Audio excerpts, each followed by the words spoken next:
Fåglarna kvittrar och solen har blivit lite gulare, lite varmare. Och när jag var liten så vet jag att sommarlovet var en stor, abstrakt, oplanerad klump. Och det är lite så det är den här sommaren för många av oss. Inte så mycket utlandsplaner, kanske inte så mycket planer alls. Men någonting som kommer att vara en trygg konstant i ditt liv, som kommer vara den där röda, svarta och vita tråden, för det är de färgerna vår logga har. Det är hur kan vi? Så när allting annat faller runt omkring dig, när alla sviker, och tro mig, de kommer svika dig, då står hur kan vi där, stadig och stabil. Nu är det så att vi har gått in i hur kan vi sommar. Och det är precis lika spännande för dig som det är för mig. Det är första gången vi har bestämt oss för att ha en sommarredaktion här på Hur kan vi? Och vad betyder då sommarredaktionen på Hur kan vi? Jo, det betyder att vi kommer att göra saker och ting lite annorlunda i juni, juli och augusti. Så att vi på Hur kan vi kan vara lediga. För att samtalet ska fortsätta så behöver vi också vila lite, precis som alla andra. Så under sommaren nu så kommer vi att ta tillvara på många av de fantastiska samtalen som vi har spelat in, både i Sverige och utomlands. Så under sommaren så kommer vi att bjuda in dig till att ta del av vår resa till Los Angeles över årsskiftet 19 och 20. Där vi var tillsammans med Henrik Jönsson, entreprenör och youtuber, och Aron Flam, poddare och arg. Vi hyrde ett otroligt märkligt hus i Hollywood Hills som tillhörde en gammal avdankad skådespelare som bland annat var med i Models Inc. och som hade varit på Burning Man några gånger för mycket. Och det syntes på huset. Det såg ut som att Mad Max hade spytt på Legoland och sen gjort inredningsarkitektur av det. Otroligt spännande att både somna i ett sånt hus och vakna upp i ett sånt hus tillsammans med Henrik Jönsson och Aron Flam. Och under sommaren nu så kommer vi att bjuda in dig till att lyssna på de här avsnitten, de här samtalen med de här fantastiskt inspirerande och ibland ganska så kontroversiella människorna som vi träffade i Los Angeles. Vi kommer också att spela in nya avsnitt med gamla Hur kan vi-gäster. Om du har sett på sociala medier så har vi gjort en omröstning där du kan rösta på vilka av Hur kan vis 100 avsnitt som du tyckte var bäst. Alltså vilken gäst du vill att vi gör ett återbesök med. Så hör av dig till hej@hurkanvi.se och berätta för oss vem du vill att vi återbesöker. Just nu så är min shortlist att göra nya avsnitt och nya samtal med allt ifrån Ann Heberlein och Aron Flam, Jens Ganman, Mustafa Panshiri till Per Johansson och Alexander Bard. Så är det någon du vill höra igen så hör av dig. Just idag så har du klickat på det här avsnittet, och det är alltså det första samtalet som jag gjorde i Los Angeles. Det är tillsammans med den amerikansk, egyptiska komikern och poddaren Tamer Kattan. Första gången jag hörde Tamer så var det i en podcast tillsammans med hans mamma. Och jag bara kände att här är en människa som både är jävligt rolig men som också har väldigt mycket hjärta. Och första gången jag pratade med Tamer så visade det sig det att det stämde, men också att vi hade väldigt mycket gemensamt kring just mellanförskap, dubbelhet kring kulturer och väldigt mycket annat. I det här samtalet så pratar jag och Tamer både om kultur, etnicitet, men också om humor. Det är det första avsnittet vi spelar in i Los Angeles. Som ni kanske hör precis i början på samtalet så är jag ganska nervös.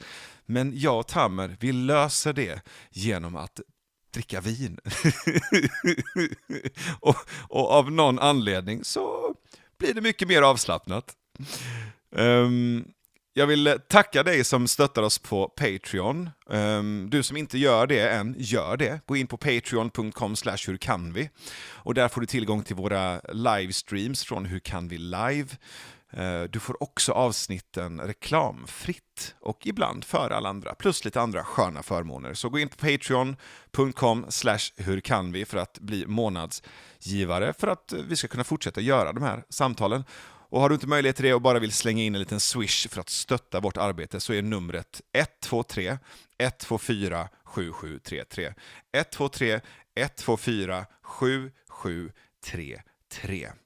Och nu kommer alltså det fantastiska samtalet med Tamer Kattan.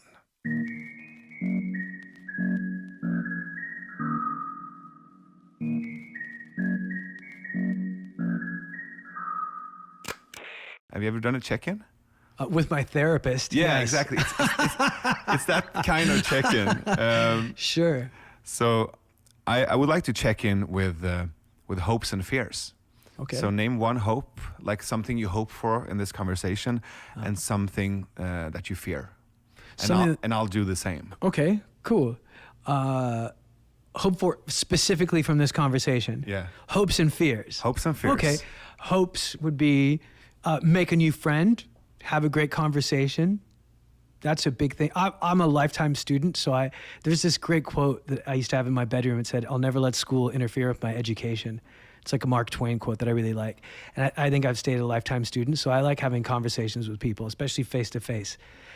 So yeah, that's the hope. The fear, no real fear. I mean, I've looked like an asshole before, and I'm still here. I've survived, so no real fear at all. I mean, I'm really relaxed. Yeah. I mean, what would a fear be? I'll give you a fear just because I feel like it's a cop-out if I don't have a fear, right? It is a little bit of a cop-out. Okay. Fear would be, that I come across like some kind of unevolved baboon. Because I am very honest. I like being very honest. I almost get frustrated when I'm not able to be 100% honest to a fault. Right. Like we just had the Christmas holiday, and the girl I just broke up with, I had to meet her family, and we had to be so polite, and I felt like a wolf with a leash on its neck. I'm like, this is not the way I live. I like being more honest, but I was being respectful because her parents are older, and I don't think that would have been a concept that they would have embraced. They would have been, he's just disrespectful. So yeah, I think sometimes my honesty can make me look like a dick when I don't mean it to be. So that's my fear. Okay, thank you. Sure. I would say my hope is to learn a lot from you, from your craft, but also from you as a person. And also, I think there's a lot of topics to discuss.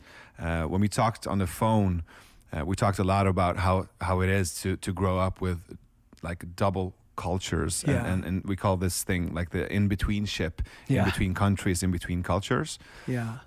And also, I would really like to go deeper into the darker part of the human experience through comedy. Sure. And understand it through comedy. And I think you've been thinking about those things a lot. Every day, yeah. Right? And my fear would be, I'm a little bit anxious because I usually do these conversations in Swedish. You're so Swedish right now for saying that. So many of my Swedish friends say that to me. Right. When I first moved to Sweden, I was trying to learn Swedish. I'm like, why won't you guys speak Swedish to me?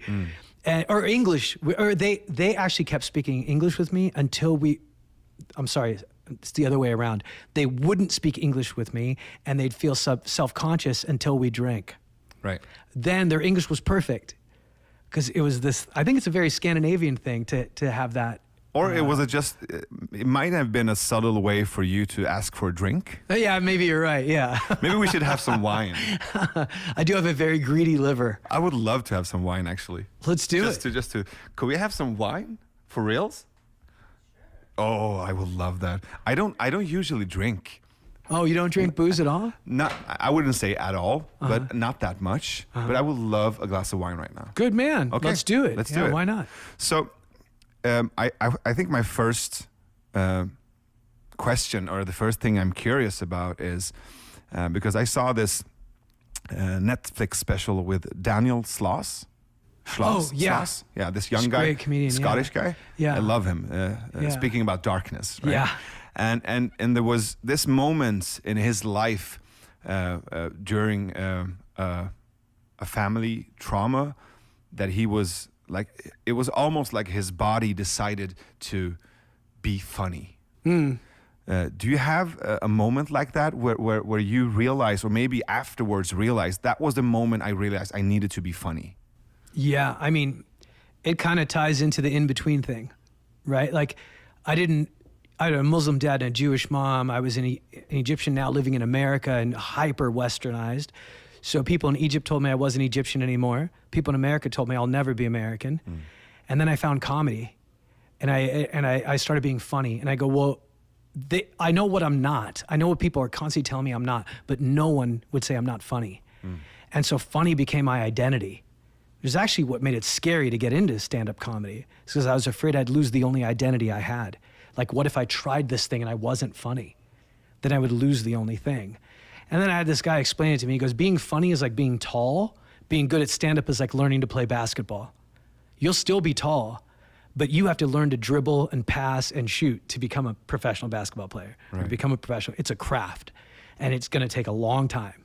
And I agree with that. There's a quote I really like where it says, knowledge is only a rumor until it lives in the muscle. And I think things that are a craft are like that. It's once you stop thinking is when you become an expert at it. It's when your body, like you said about Daniel, when his body became funny. And I think that's what it is with comedy, and why it was such a sense of identity. And for me, the way I became funny is I was being picked on at school. I was bullied all the time. We lived in East LA in a bad neighborhood, and there was a game, actually, you know, the Eminem film, 8 Mile?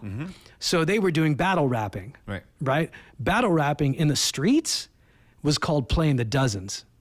And the reason why it was called playing the dozens is because during slavery, they would sell slaves one at a time unless there was something wrong with the slave. If they were a hair lip or had one arm or one leg, then they would sell them by the dozen. All right. There were these 12 slaves in a cage, and then they would make fun of each other. Like, that's where your mama jokes came from. Like, your mama's so stupid, if she got locked in a grocery store, she'd starve, stuff like that. And so that, thank you. Oh, thank you, Jill. We just got wine. Cheers, Skål. mate. Skål. Sin Simon. I still remember. So we had this thing, we were in a school in a poor neighborhood, and the government used to have this thing called nutrition. It was a 10-minute break where you got free trail mix and milk. And during intermission, kids would play the dozens. And I was just learning English, and I dressed weird, and these kids kept making fun of me. They'd always pull me into the dozens. And fighting is a lot like comedy. By getting your ass kicked a lot, you learn to be a good fighter. And by getting made fun of a lot, you learn to be good at making fun of people. Yeah. So I got made fun of for, almost a year. And then during the summer, it was like I had a growth spurt intellectually. And then my English improved, and I learned to use words as weapons. And then this kid who used to make fun of me made fun of me, and I got really good, and I made fun of him, and he didn't like it. So he started beating me up physically, and beat me up every day. And then I started making fun of him outside of the dozens. And then when the other kids laughed at him, his face he got depressed. And he came up to me, he goes, if you stop making fun of me, I'll stop beating you up. And I was like, okay, it's a deal. And I was like, wow, comedy's powerful. But after 2 weeks without the laughter, I said, fuck it, I'll take the ass beatings. And I kept making fun of him. And he would physically beat me up for making fun of him, but I'm like, it's worth it. Oh, wow. And then I got to be a good fighter, and then he stopped beating me up. So it was a very early age and a very dark story, but that was definitely when comedy became my identity. Nobody liked me because I was an oddball culturally, but once I became funny, they didn't care that I dressed weird or that I had an afro or that my sweaters had patches. They're like, he's funny. I think it was one of the interviews or maybe your stand-up. I got this picture of you going to school with like how did your parents dress you for school?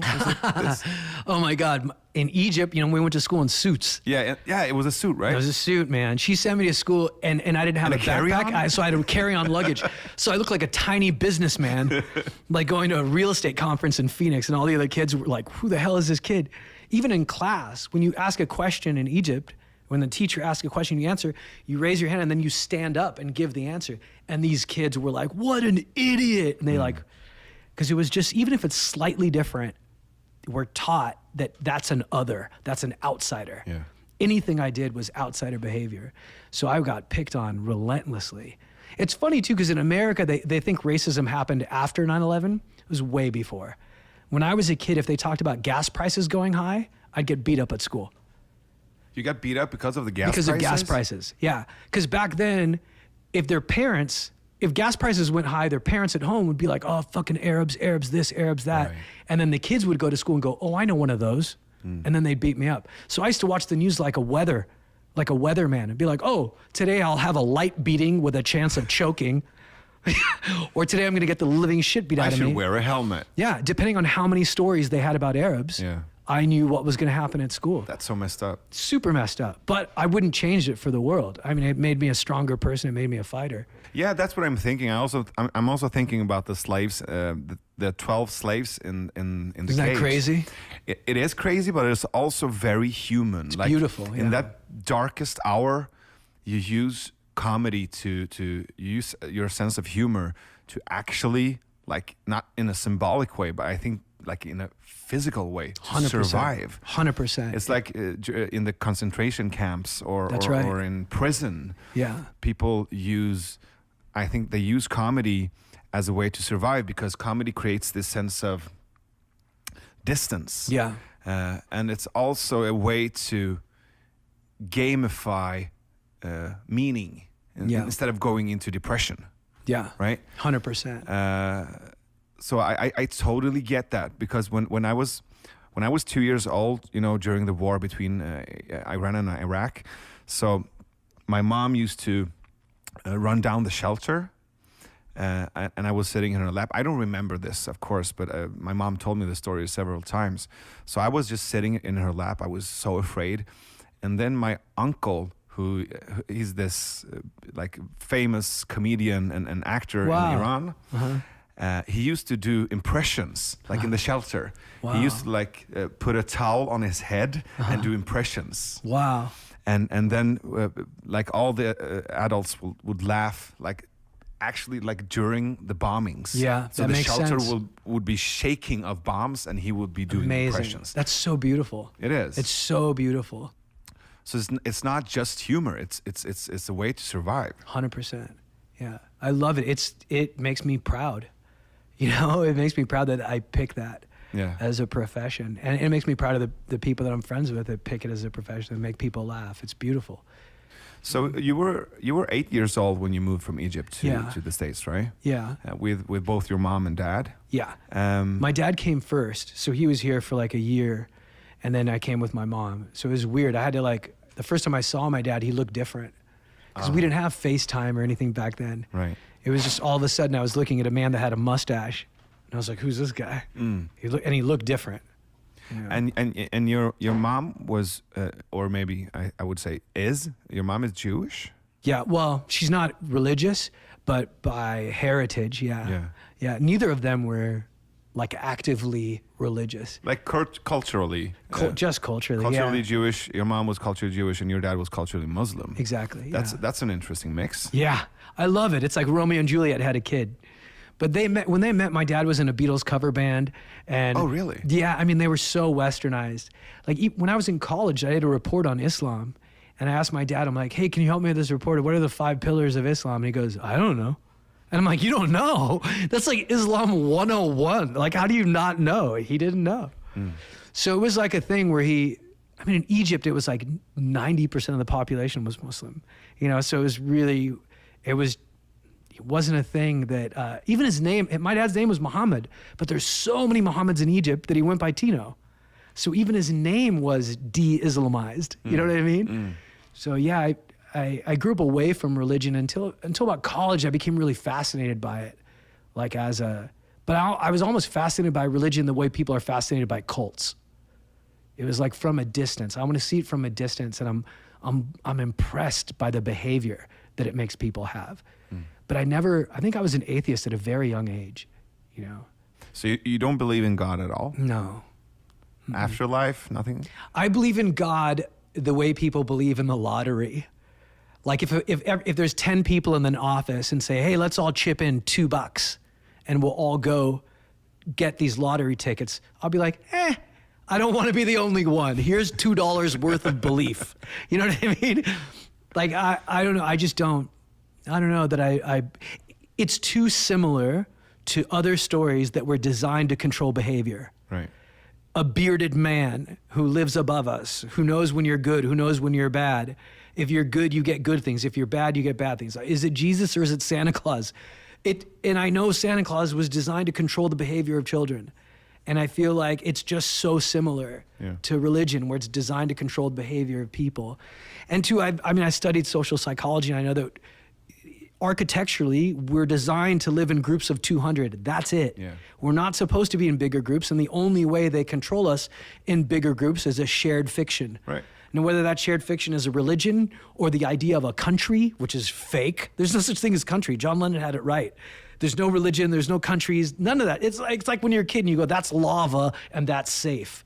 Now we're going, that's America and that's Mexico. Like, shut up.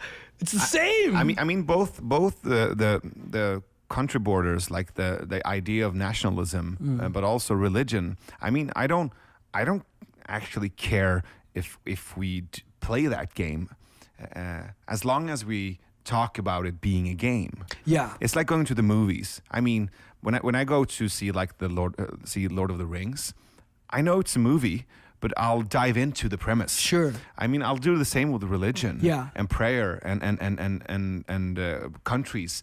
100%. But I don't take it literally. Yeah. Because it's a game. 100% agree. But if the game's functional, let's play it. Sure. And that's why I never shit on anybody's belief at all.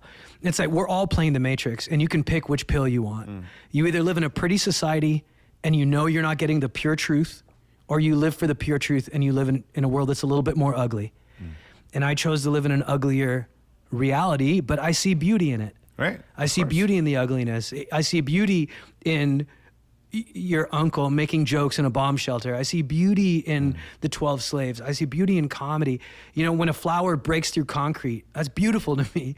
You know, and I think I'd rather see the truth and do my best in the time that we have and try to make this heaven instead of waiting for it to be heaven. Right. You know? I mean, I don't even think that the idea of heaven is, I think it's a misunderstanding. Totally agree. I don't think the Bible or any of the great religious texts are to be taken literally. They're to be read symbolically. 100% agree. So what the Bible says is actually to create heaven while you're alive. Yeah. And be a good person. It's like the message of every religion. Yeah. Be good, or at least try. That 100. Mother Teresa said it. If every Christian was a good Christian, every Muslim was a good Muslim, every Jew was a good Jew, there'd be no war. Yeah. And they're right. It's probably the thing I think about most. You know, it makes me sad. I get shocked by the things people will do to other people because of religion. You know, it makes me sad more than anything else. Yeah. Right. So, I'm also wondering about because when we talked on the phone, we talked about this term InBetween Ship. Yeah. I've been using it in Sweden for almost 10 years, but I don't know if you use it, if you think about that term at all. Like, I do. I mean, I think about it often. It's because I'm fascinated by culture, and living in a Mexican neighborhood, I used to see things that I was curious about. Right. Like there's a lot of Mexican kids that love Morrissey, and I'm like, this doesn't make any sense. Morrissey's like an effeminate. Mexican culture is so macho and brown, and here's this effeminate white man from way over there, and these like fresh to America still have Mexican accents. They're like, oh, I love Morrissey, and I'm like, I don't get it. And then I started hearing the lyrics, and it was Irish blood and a British heart and an English heart. Yeah. He was an in-betweener. Yeah. And Mexican Americans are in-betweeners, and I'm an in-betweener. And it was almost like, I think a lot of people struggle with that. They go, am I this, am I that? Not realizing that this thing in the middle is an identity in itself. Yeah. And it's a beautiful identity. It's like a mutt. A mutt as a dog is actually healthier, smarter, cooler than pure breed dogs. But they go, oh, I'm part bulldog, I'm part Rottweiler, I'm part this, I'm part that. And it's like, yeah, but a mutt is a beautiful thing. Yeah. Even though it's not, you know.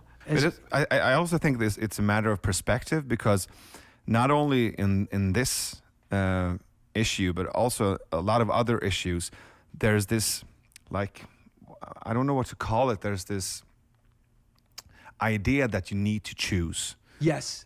Are you an Arab or are you a Jew? Yeah. I'm both. Like thinking two ideas at the same time seems to be a really hard task for a lot of people. We over celebrate purity. Yeah.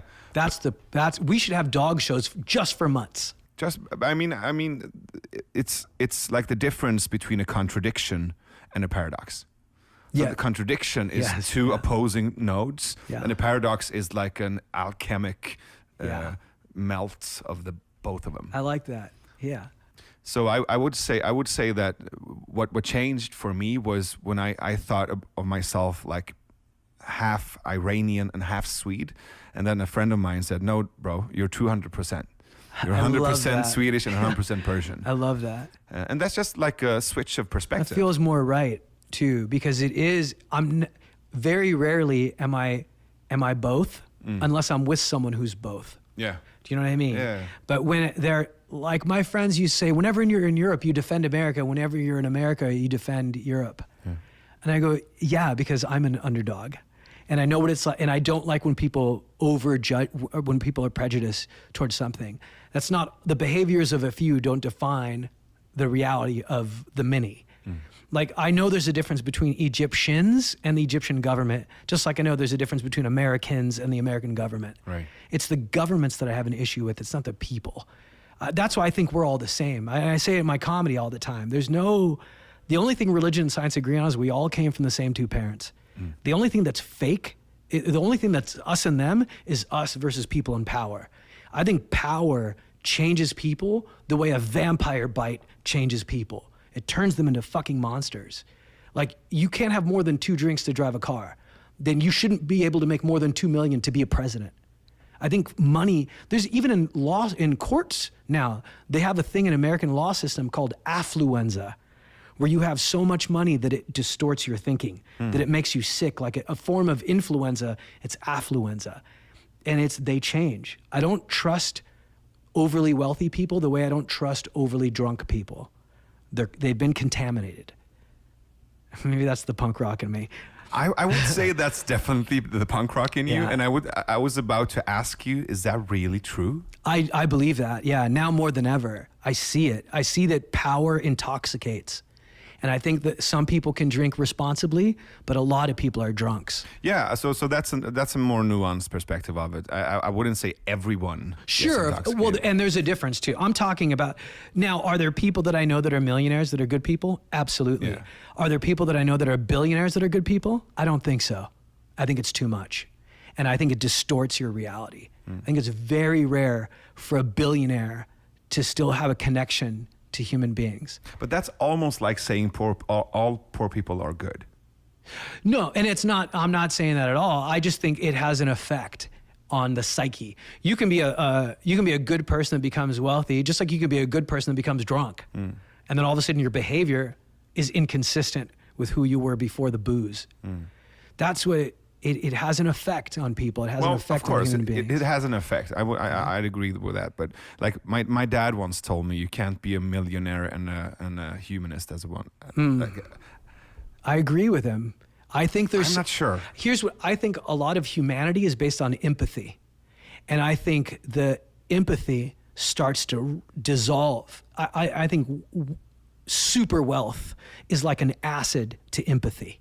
And you start getting disconnected. You start not knowing what it's like to be scared to not have health care. You start not knowing what it's like. And you start, just like I had a friend who said, I can't believe they asked me to drink 8 to 10 glasses of water a day. I can't drink that much. And I'm like, yeah, but if you start, your thirst will increase. And I think that's what happens with wealth. I think when you start, your thirst increases.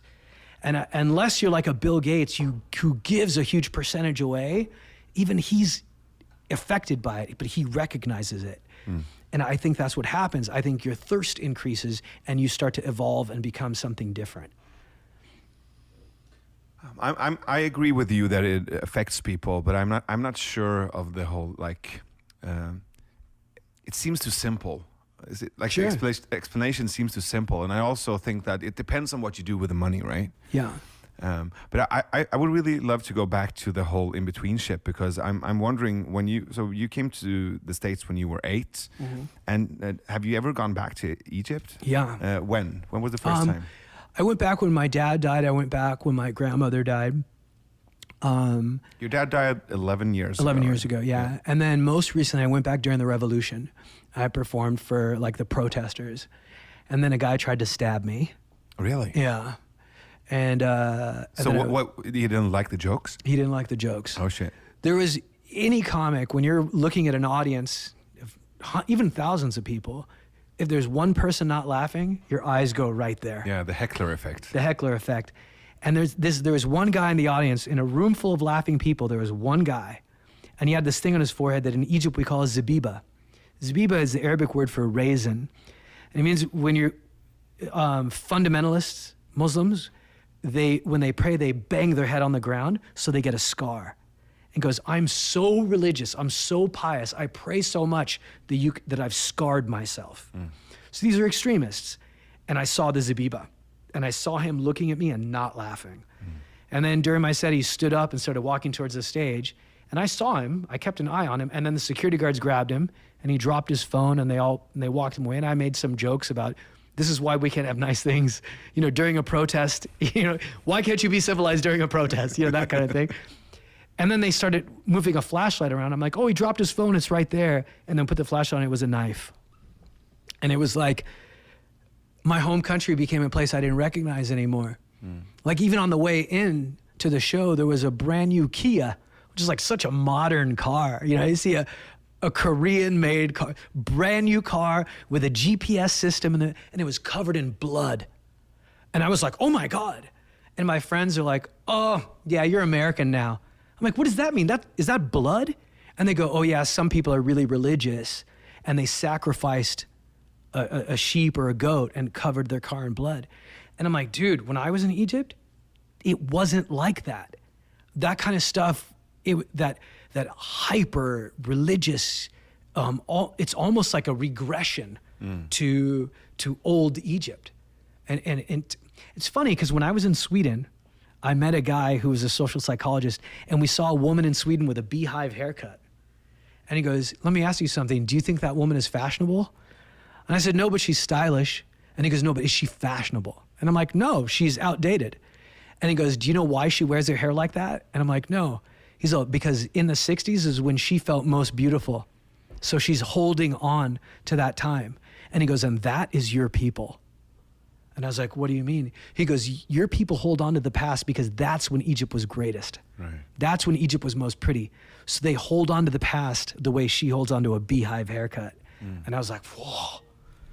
It made sense. It does. It really does. But also, I'm thinking that there's not only in Egypt or in Iran for that matter, but I think the whole world right now is experiencing some kind of really weird dance because there's a lot of progression going on, right? Yes. Like really hyper aggressive, moving really fast. So fast. Too fast almost. Yes, too fast, I agree. And that creates some kind of anti-movement, like this people are not able to get what's going on. Yeah. And they push back. I agree 100%. So there's these two forces. Yeah. This progressive force and this like neoconservative force trying to understand what the fuck is going on. That's how Trump got in office. I think that might have been one of the reasons. Yeah. And also, like it's the same in Sweden. We'll probably end up with a really conservative government in 2 years. That's sad. I'm not sure. I'm not sure that's sad. I think that's just like a natural order of things happening right now because Sweden's been almost aggressively progressive. Sure, in a way fair. that may not have been. It may not have been beneficial for all groups. And I think we have a tendency to judge the progress of humanity in 4-year blocks because of politics, when in reality we should probably measure the progress of humanity in 100-year blocks. And in 100 years, you have time to ebb and flow. You have time to go a little bit conservative. But if you look at the last 100 years, it's been a pretty steady growth in the same direction, which is more progressive, more equal, more evolved. So as long as the outcome is in the direction of progress, then I'm a happy person. But I think I agree with you 100% about the technology has sped things up so quickly It's almost like riding a skateboard too fast and it starts to wobble and throw you off. Yeah. I was in line one time at an Apple store to get a new iPhone, and there was an older guy behind me, and he said this thing that I'll never forget. He goes, "Oh, you're waiting for the new iPhone? Are you excited about it?" I'm like, yeah, I like Apple. I used to work on Apple when I was in advertising, so I have this connection with the brand. He goes, "Yeah, you get excited about technology because you're young. I get stressed out by it." Yeah. And I'm like, "What do you mean?" He goes, "Well, when you get older, it's not age that sucks, it's lack of relevance that sucks." Yeah. He's like, "So for you, technology is something that's exciting. For me, I feel like if I don't learn technology, I feel older. So I chase technology the way people chase the fountain of youth."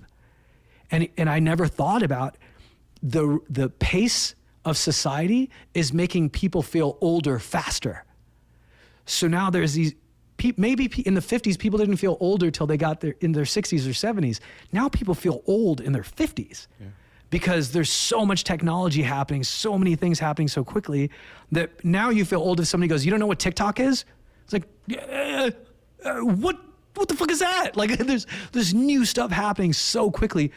And I think that was the attraction of someone saying, "Let's make America the way it was."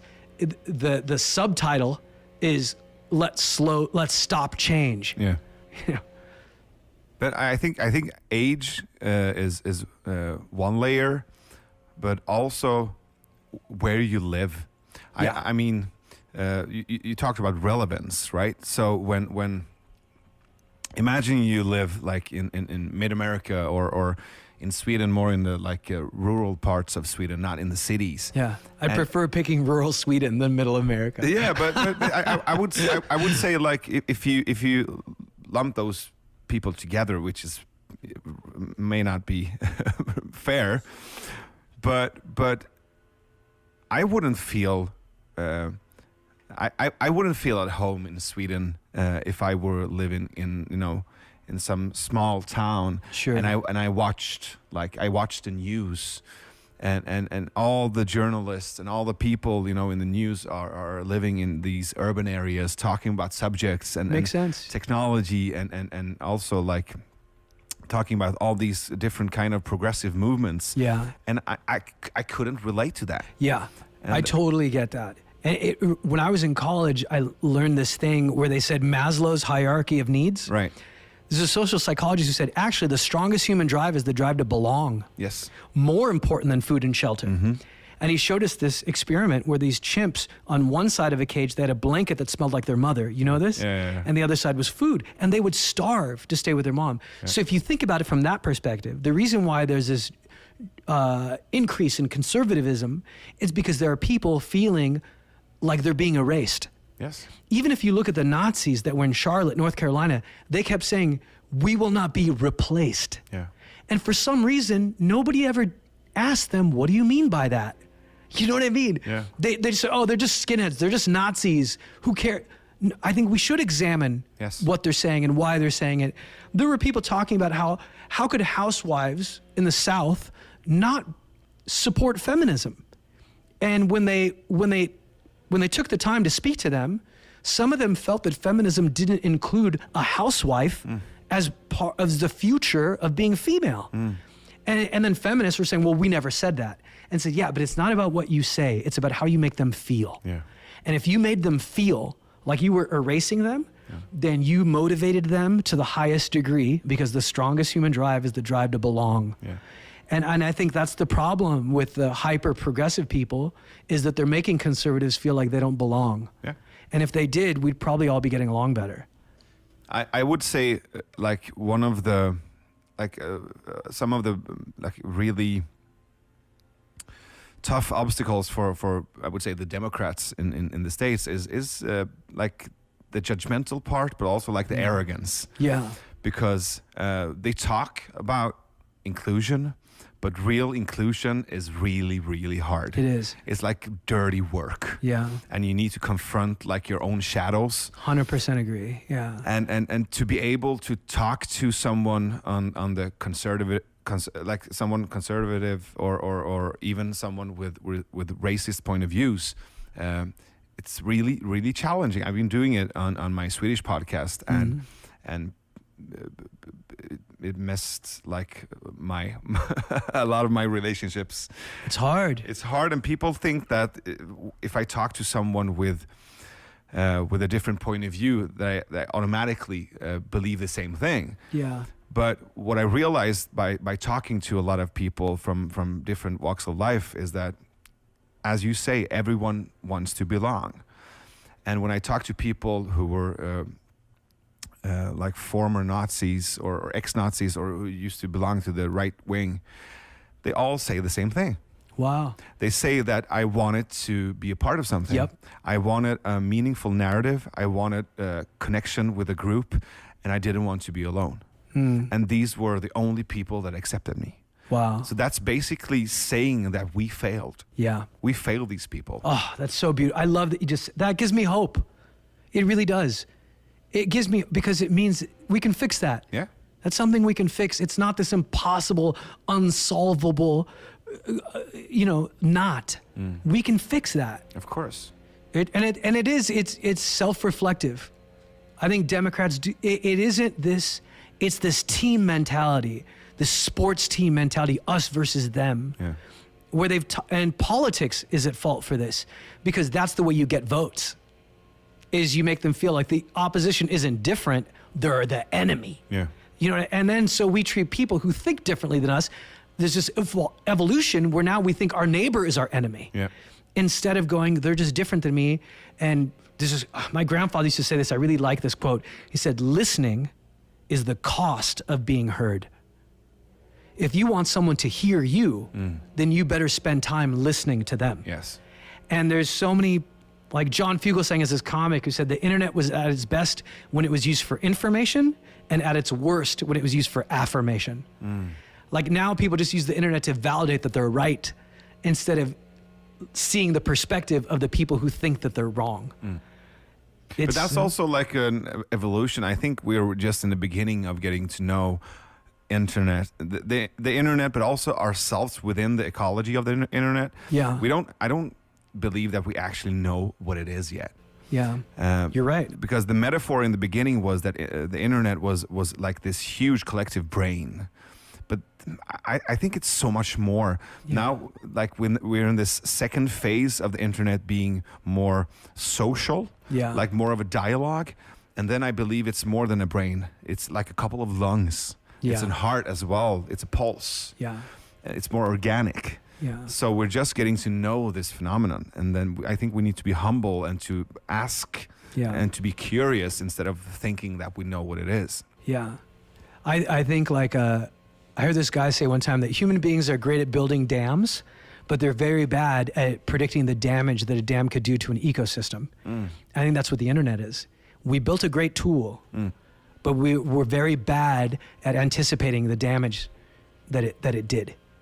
And we don't think about it, but the internet is less than 20 years old. Yeah, I know. I mean, 20 years after we found fire, we were still lighting shit on fire. You know what I mean? There was a lot of burned people on Earth. So maybe we should give ourselves a little bit of a break. Yeah, but also consider it to be a 20-year-old. We don't trust 20-year-olds to even drink in this country. Exactly. So we should we should trust it as much as we trust a 20-year-old. I agree. And I think, it's funny. It's funny not to go full circle, but I feel like it puts in-betweeners in a special place. How come? I think we have a special eye about what it feels like to not belong. I think we can teach people who are pure breeds about empathy and about knowing what those guys might feel like. Yeah. We can add humanity to people that have been demonized. Or at least how to switch perspectives. Yeah. Yeah. I think it's important to be able to look in someone's eyes even and say, what would my life be like if I grew up the way they grew up? Yeah. Like Kevin Hart was in a lot of trouble, because he said a lot of homophobic stuff. Yeah. And the black community in general is known as being very homophobic. So I think a lot of people jump to these massive conclusions. And then Kevin Hart made a Netflix show called Don't Fuck This Up. Yeah. And I don't like Kevin Hart, I'll be honest. I didn't like him. I thought he was corny. I thought I liked comics that were more rock and roll, and he felt more pop music to me. Yeah. And And then I watched this show and I fell in love with the man. He was a guy that had a great mom and a dad who was a crackhead. And his dad was a terrible dad. And his dad used homophobic language. And he said, all the good things in me are from my mom, all the bad things from me are from my dad. And he was so open and so honest that you couldn't help but feel empathy for the guy. Like the solution for my dislike for Kevin Hart was getting to actually know Kevin Hart. And then it made me switch from what I love him now. Like if I met him, I'd probably try to kiss him on the cheek. I'm so, not as a comedian, but as a man, I'm so impressed with him as a man to be able to say I'm wrong and I'm sorry and I'm flawed. That, how do you not admire that? You know, and to do it in such a public forum. And I was shocked at my ability to go from not respecting him as a comedian to loving him so much as a human being that I fell in love with his comedy. And it gives me hope in us. And we pass judgment on other people so quickly. Maybe there's a way for us to find our empathy again. When I watch your stand-up, you talk a lot about your mom and your dad, and you have very different ways of talking about them. Yeah. And I'm just thinking about that now when you talk about Kevin's relationship with his mom and with his dad, and I find a lot of similarities with yourself. Yeah. And so did your dad ever say that it was wrong? No. It's funny, but I'm not mad at him anymore. I was mad at him when I thought a dad had to be perfect. And then when I became older and I started going to therapy, I realized that he was a victim too. And that the reason why my dad treated me the way he did is because he was treated that way. That's all he knew. So, but I'll tell you one thing. One time he videotaped a bodybuilding. I used to be a bodybuilder. A therapist told me once, you can use weights to get over your anger. And then I showed up a year later looking like a bodybuilder. He's like, Jesus Christ, you overdid it a bit.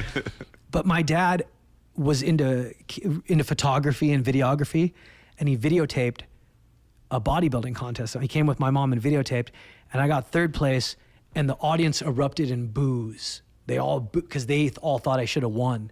And I'll tell you, maybe because I grew up punk rock or whatever, but I like that more than winning. That I was the people's choice. Fuck the judges. The people were on my side. And on that video, you hear my dad's voice saying, Tamer should have won. That's wrong. But when I came on stage, he didn't say that.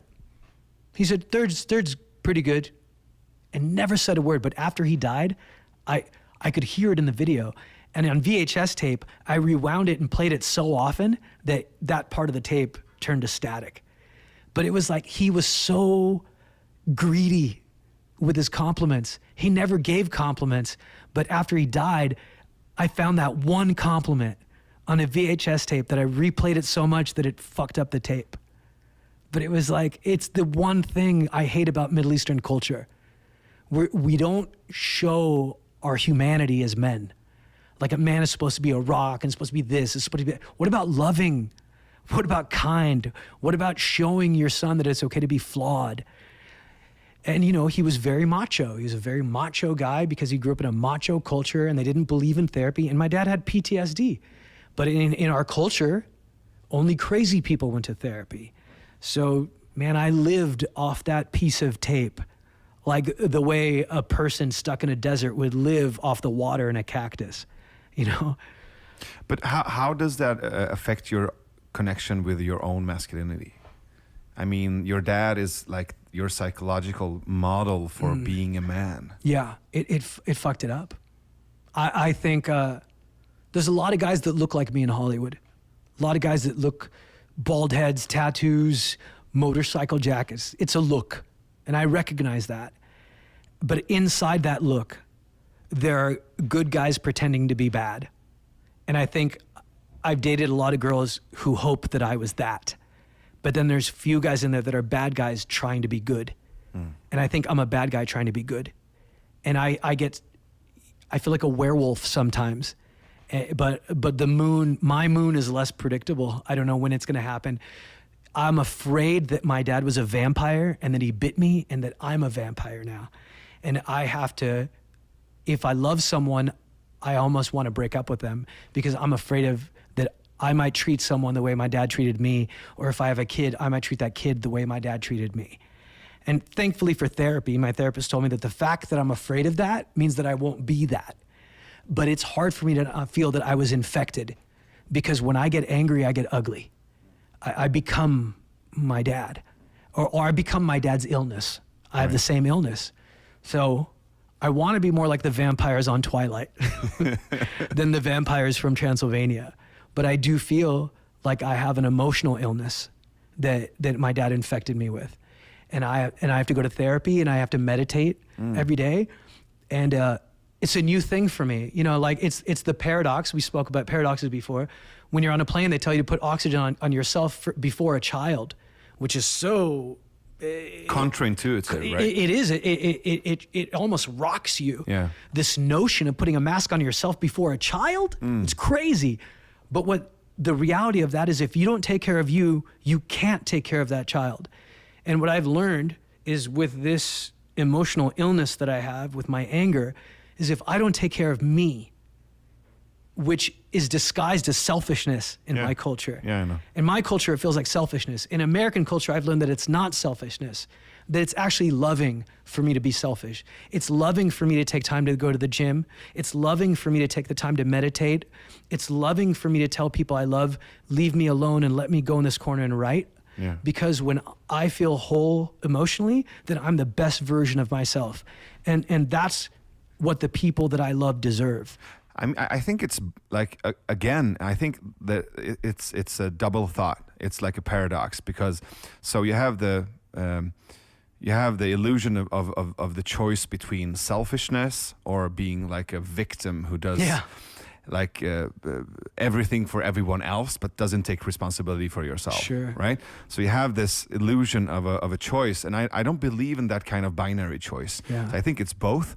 And how I think about it for myself is that I take care of me for you. Yes, that's it. Beautifully said. That's like my prayer. In your second language or your third language. Beautifully said. It's perfect. Because I need to do something for myself, but myself is not the goal. Yes. Myself is just a vehicle. 100%. That's absolutely right. Absolutely right. I think that sort of thinking, especially for men, is difficult. You know, like we grew up hearing boys don't cry. Yeah. So women grow up with impossible physical standards, and we grow up with impossible emotional standards. You know what I heard? I remember these two sentences about crying. So the first one was a little bit softer, but it was, that's nothing to cry about. Ugh. So that was the first. The second one, if I didn't stop crying, was, I'll give you something to cry about. Yeah. So these two are like, I can almost feel like how I felt hearing them as a kid, and that fucked me up. Yeah. Because I bottled up all my tears, and that created some kind of like sticky like aggression. Yeah. Because a man who doesn't cry becomes aggressive. Yeah. 100% agree. And we talked about it last night, me and my friends here. It was like, if you don't cry for 6 years, when you cry for like 6 days. Yeah, I agree with that. So at the moment, I try to, every opportunity I get, like I cry. That good for you. Good for you. I let me tell you something. I blame the American government for school shootings. And here's why. When we were at war with Russia, the Cold War, the American government sent letters all around America saying, do not hug your boys. Really? Yes. Do not hug your boys. We're in a war with a cold people. We need strong boys. Oh, wow. Do not hug your boys. Tell them not to cry. And I think that's where the language boys don't cry came from. Boys who don't cry turn into men that don't talk. Men that don't talk turn into people that shoot up movie theaters. Yeah. It's the American government's responsibility. I blame them. And I hope somebody is more litigious than me sues the fucking government, because it's them. It's like the butterfly effect. You change something where you don't belong and you could taint the soup. And I think the American government stuck its finger in something that was familial instead of governmental. And it convinced people to change the way they treat their own children. And those people were brainwashed. And I think it's showing the ugliness of its effect in school shootings and public shootings. I'm a simple thinker. That's so sad. It is sad. I mean, I think about the person who wrote that memo. Yeah. Or the group that came up with that idea. Yeah. Because they're also people. Like they also have kids. Yeah. So probably the sadness started even there. Yeah. It's like this. There's this guy. I keep forgetting his name, but he was this anti-drug lobbyist in Sweden during the 60s. He was. I think he was inspired by Harry Anslinger, like the former chief of the like the first chief of the DEA. I think. Oh wow. And he brought this whole like zero vision of narcotics to Sweden because our policy. Yeah, you guys are gnarly. Oh shit, man! Don't even get me started about that.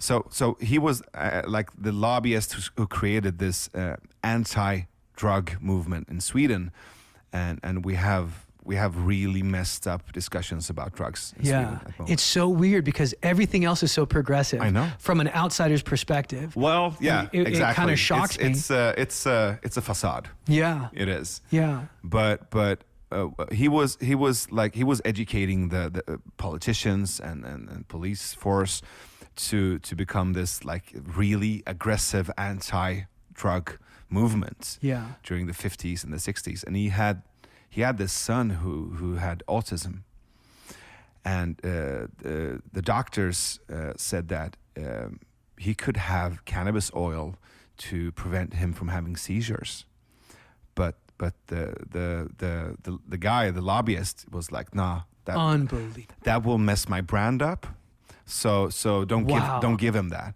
And 1 year later, the kid took his own life. Oh my! That is the height of selfishness. What an evil person. That's the height of like darkness or sadness. That's a drunk so on power sad. father. Yeah, that's so drunk. sad. It's so sad to watch your child. That's inhumane. It's inhumane. I mean the politicians or the people who wrote that message of "Don't hug your boys." Yeah. That's sad. Yeah. I try to remember that because I think that oversimplifying, or it's easy to find villains. Yeah. Even like creating a villain out of the government, but I think I always need to remind myself it's people. Yeah, you're right. I hate to break the rhythm. I have to pee. Oh, cool. I had coffee. Go for it. Okay, where's the restroom? Vare toaletten. It's over here. Okay. See how We'll keep rolling. Okay, I'll be right back. Yeah, for sure. Yeah. Oh, right. Okay. So while Tamer is taking a leak, I can. Do we have that guy on Wikipedia? We can just give you guys a little bit about. So it's a Swedish lobbyist. His name is Nils Bejerot. I'm going to read. He was a psychiatrist and a researcher. He's been called the father of Swedish politics of narcotics. Yeah, right. So it was in the 70s. He started in the 70s, but it was basically during the 80s, right? He is the most influential person to turn Swedish politics about narcotics in a more restrictive direction. Yeah, and he's also, I didn't know this. On Wikipedia, it says that he was the one who actually coined the term Stockholm Syndrome. Oh, I didn't know that. And he wrote like 600 essays and articles and like 10 books in the subjects as well. Yeah, and he had a son. The guy, yeah, the boy's name was Peter. Are you admiring the Egyptian memorabilia in the house? Love it. Yeah, absolutely. So what I read about this guy, his name was Nils Bejerot. Nils Bejerot. Yeah, Bejerot. Not Beirut, but Bejerot. Oh, Bejerot. Bejerot. And on Wikipedia it said that he was the one who coined the term Stockholm Syndrome. No as way. well. Yeah. Wow. What was it in reference to that he was coining the phrase? It was so I think the phrase Stockholm syndrome was basically from a hostage situation in Stockholm. Oh, that's right. Yeah. The Norrmalmstorg in Stockholm. It's so funny because in America we had this major event, with the woman that was kidnapped by the Black Panthers. Yeah. The Gettys, was it the Gettys? Oh God, I'm so bad at that. But yeah, and I always think of that one moment in American history where everything related back to that is the Stockholm syndrome. Was when she got kidnapped by this group and then helped them rob a bank, and she became part of the Black Panthers. Have they ever done a movie about that? Yeah. They have. There's been they've never been great. Okay. There's been a couple like cheesy movies about it, but I would like to see like a Tarantino version of that. yeah. It wasn't Black Panthers though. It was another group, but it was a African American activist / criminal group. All right. Yeah. So I want to go back to what happened with you, like the whole InBetween Ship. But when you got back to Egypt for the first time 11 years ago, what were your anticipations before that trip? I mean, you grew up in the States, not feeling, I presume, not feeling American. Yeah. Were you expecting like going when you got back to Egypt, like I'm going home, I'm going to feel whole again? Well, there's an evolution in my. I didn't identify as an in-betweener until I was much older. When I was young, I just wanted to fit in. We go back to the drive to belong. Yes. So I didn't want to be Egyptian. I wanted to be American so bad that I had curly hair and I wanted to straighten it. And one morning my mom put hair curlers in, but she had to go to her job. And then she goes, take the hair curlers out in 10 minutes and go to school. And then I took it out and I went to school looking like fucking Don King. I got made I knew I was in trouble when the teacher started laughing. I'm like, oh shit. So I wanted to be white so bad. I wanted to be American so bad. So when I went to Egypt at a younger age, I was like, oh, I don't even want to be here.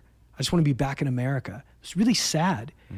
And then when I started experiencing racism and finding out that no matter how white I think I am, I'm never going to be treated that way. They're always going to look at me as an outsider. Then I became curious about my own culture. You know what I mean? And I found out America wasn't so perfect. And it's not necessarily better than the culture I came from, it's just different. Yeah.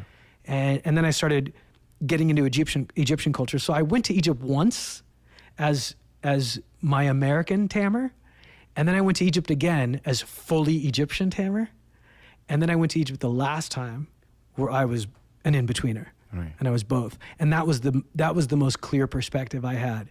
I felt like Goldilocks, where one bowl was too cold, the other bowl was too hot, and then the middle one was just right. Yeah. And I think being an in-betweener was just right. It gave me the clearest vision. When I went as an American, I didn't see the beauty in Egypt. And when I went as an Egyptian, I didn't see the ugliness. But when I went as an in-betweener, I saw reality. And I saw the good and the bad. I saw the lovely, and I feel like I have a more honest relationship with Egypt now than I ever have. I feel more Egyptian today than I ever have, even though a few years ago I'd say, oh, I'd totally live in Egypt. Now I'm like, I'd never live in Egypt, but I still love it. I still love the people that I come from. I don't love the government I come from, but I love the people I come from, for sure. I mean, I came to Sweden when I was 2 years old, and the first time we went back to Iran, I think I was 12. Wow. And during those years, like those 10 years, I was always thinking that this is temporary. Oh, Sweden was temporary. Sweden was temporary. Wow. But also the feeling of not belonging. So I was always, when I got bullied, I always told my bullies that, once I go back to Iran, I'll show you. Yeah. And I was longing for that, that wholeness. Yeah. Did you have Iranian friends in Sweden? Or did your family have other Iranian families? Yeah, we did. But Iranians are like Jews almost. They're very well integrated in society. So, but we had a lot of Persian parties. Yeah. Very intense Persian parties. Feyruz or whatever, jumping over fire. Nowruz, that's it. Yeah. And Persians don't even need alcohol. They're always like that. Yeah. And but I was really like well adapted. I learned the language quickly, and I grew up quickly, as I imagined you did as well, because we needed to learn all the the language, the cultural codes to help our parents to translate stuff for them as well. Yeah. Fill in forms, like stuff like that. But then when I went back for the first time, I remember when we got off the plane, I was crying. I was really, sentimental. We went back to one of my aunts, and I woke up there, and my one of my cousins, he was just, looking around in my bag, and he was laughing because I brought too warm. I brought the wrong kind of clothes. Yeah. Because it was in Tehran, it was in July, it was like really, really hot. And I brought Swedish clothes. And my cousins were all laughing at me. That's funny.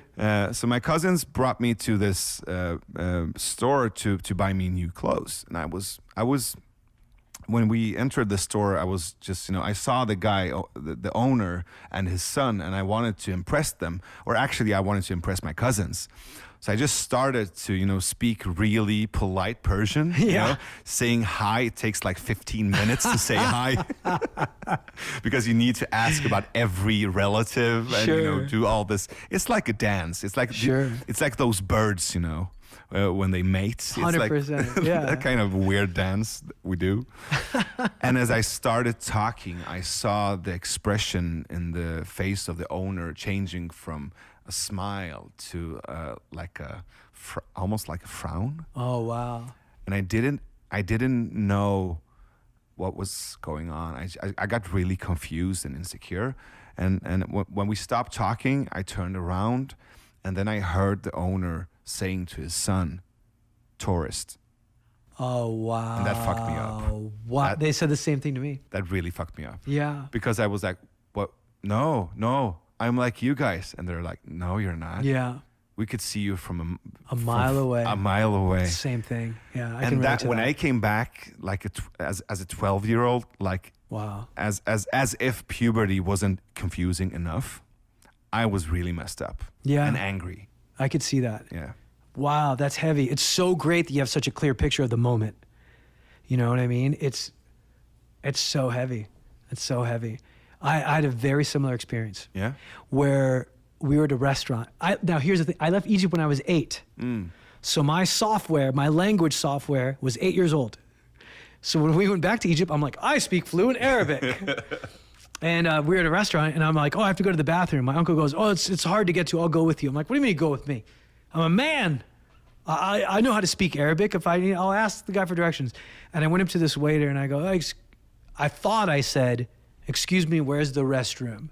And then the waiter's face was the opposite. The waiter's face went from serious to huge laughter. And I'm like, what's so funny? Why are you laughing at me?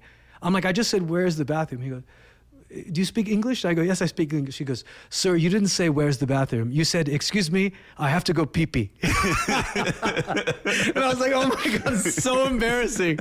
Because I was using 8-year-old Arabic, like an 8-year-old kid. But I was this big bald guy with tattoos going, I have to go pee-pee. And the guy couldn't help it. Of course he's laughing at me, but it messed me up. Oh, wow. Yeah, and it's really, I think there's a few years there where it's really confusing, where you don't belong anywhere. Yeah, that's the worst. That's the worst. And also it's humbling, but it's also a good experience to have, to be in that kind of nothingness or confusion. Yeah.